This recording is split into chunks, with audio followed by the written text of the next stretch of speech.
राखो जा कृपा निधाना। तो ध्यान देना, पार्वती जी सो गई और तोता कथा सुन गया। महादेव जी ने कथा सुनाने के बाद में पूछा, पार्वती जी कथा कैसी लग रही है? अब पार्वती जी ने कुछ सुना हो तब तो बता दे। अब इनकी नींद खुली तो उठी घबरा कर और महादेव जी से बोली कि मैंने कुछ सुना ही नहीं। महादेव जी बोली, ये भी कोई झूठ बोलने का समय है जो हमसे झूठ कह रही हो? कथा कैसी लगी ये पूछ रहा हूँ। पार्वती बोली, जब सुना ही नहीं तो क्या बता दूं कैसी लगी?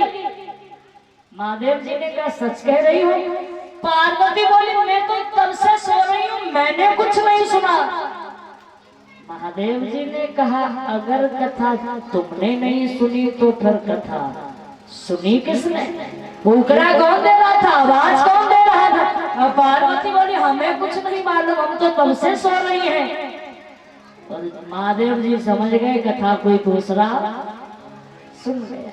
अब लेकिन है कौन कथा सुनने वाला? त्रिशूल लेकर खड़े हुए किसने कथा सुनी? तो तोता डर के मारे निकल के भाग गया। आज नहीं बचूंगा मैं।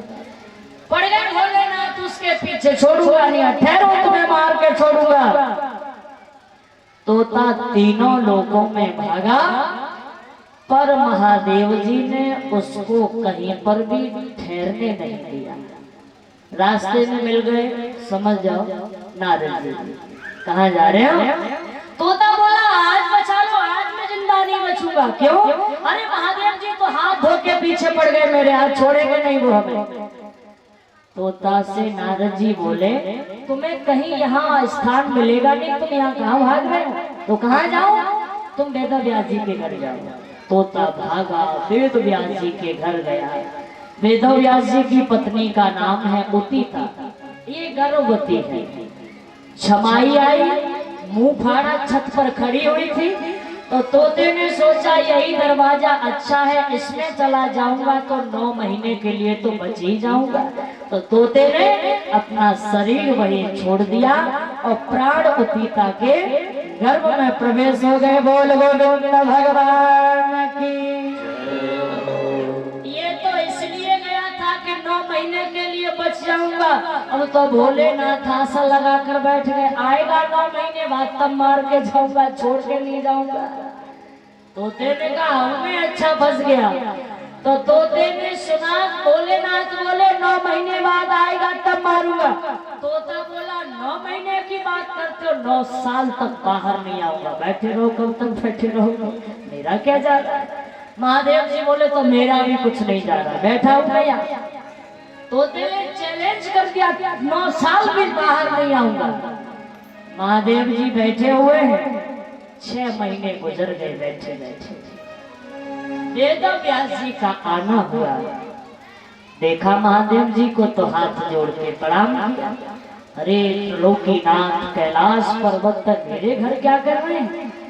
महादेव जी बोले, तेरे घर में चोर घुसा, उसे पकड़ने आया। मेरे घर में चोर? कैसा चोर? बोले, उसने चोर ने अमर कथा सुनी है, वो अमर हो गया, अब वो मरेगा नहीं और मैं उसे छोड़ूंगा नहीं। महादेव जी से वेद व्यास जी बोले, क्यों बाबा?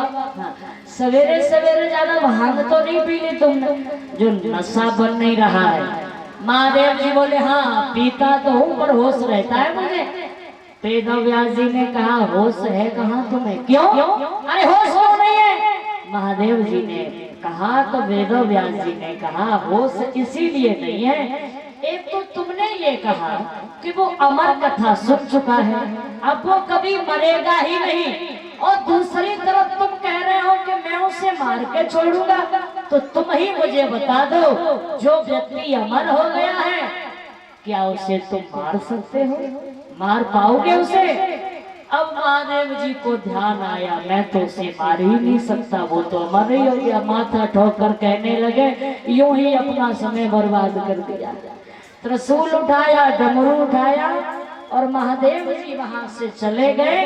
और इधर 1 साल हो गई, 2 साल हो गई, 4 साल, 6 साल, 10 साल, 12 वर्ष के बाद उसी तोता के प्राण जो है वो तीता के गर्भ में 12 वर्ष के बाद श्री सुखदेव जी महाराज बनकर के जन्म लेकर के आते हैं। और 12 वर्ष के बाद सुखदेव जी का जन्म हुआ। अमर कथा तो वो पहले ही सुन चुके थे। तो 12 वर्ष का जब जन्म हुआ तब छोटे थे, तुरंत ही 12 वर्ष के बनकर के खड़े हो गए और न माँ से माँ कहा, न पिता से पिता कहा, कोई संबंध ही नहीं रखा। 12 वर्ष की उम्र में श्री सुखदेव जी महाराज और दौड़ते हुए गंगा मैया के किनारे पहुंचे हैं। और वहां पहुंचे जहां राजा परीक्षित अपनी मुक्ति का उपाय ढूंढ रहे हैं। तो राजा परीक्षित को सुंदर वाणी से, पवित्र वाणी से राजा परीक्षित को सुखदेव जी कथा सुना रहे हैं। और एक ही बात कही, श्राप से मुक्त तो नहीं कर सकता हूँ, पर मैं मुक्ति अवश्य दिलवाऊंगा। तुम्हें चिंता न करो, जो मैं कहता हूँ जैसे मैं कहूँ वैसे ही सुनते जाना। बोलिए सुखदेव भगवान की जय। जय श्री राधे श्याम। आइए।